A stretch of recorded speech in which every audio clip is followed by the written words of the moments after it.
आज हम बात करेंगे एक ऐसे आदमी की जो खुलेआम धमकी देता था।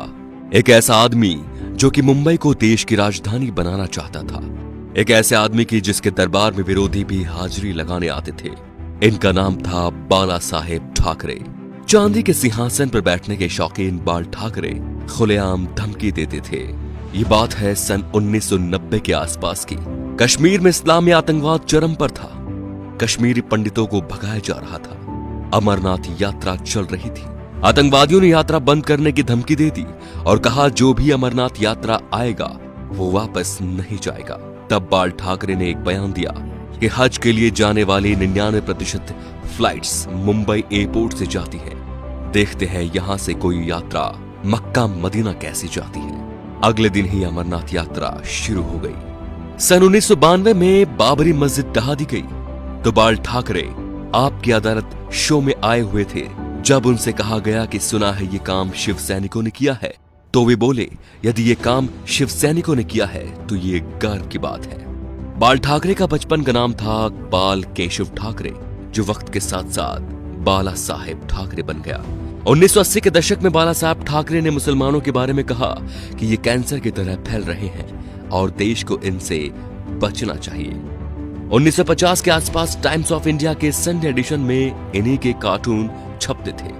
इन्होंने 1960 में ये नौकरी छोड़ दी थी। बाल ठाकरे को हिंदू हृदय सम्राट कहा जाता था। उनका मोदी की तरह बिना देखे भाषण देना लोगों के मन को भा गया। उन्हें सुनने के लिए लाखों की भीड़ एकजुट हो गई थी। बाल ठाकरे जब किसी का विरोध करते थे तो दुश्मनों की तरह, और जब तारीफ करते थे तो ऐसे कि जैसे उनसे बड़ा कोई मित्र नहीं।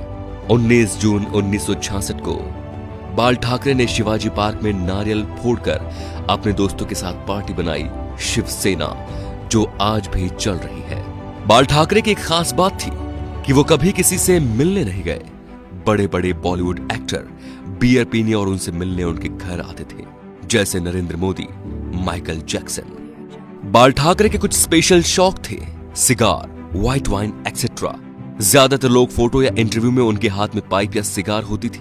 1999 में बाल ठाकरे पर 6 साल तक वोट डालने और चुनाव लड़ने पर बैन लगा था, लेकिन बाल ठाकरे ने अपने जीवन में कभी चुनाव नहीं लड़ा। अपनी मौत से 2 महीने पहले ठाकरे का एक बयान आया कि आर्मी मेरे हवाले कर दो, मैं देश को 1 महीने में ठीक कर दूंगा। 17 नवंबर 1912 बाल ठाकरे का निधन हो गया। इस दिन मुंबई बंद था। अंतिम यात्रा में 5 लाख लोग शामिल हुए। थोड़ी थोड़ी देर बाद एक आवाज उठती है, बाला साहेब। लाखों लोग चिल्लाते रहे, अमर रहे। बाल ठाकरे ना तो मुख्यमंत्री थे और न सांसद, फिर भी उन्हें मरने के बाद 21 तोपों की सलामी दी गई, जो राष्ट्रपति प्रधानमंत्री को मिलती है। ये रुतबा था बाला साहेब ठाकरे का।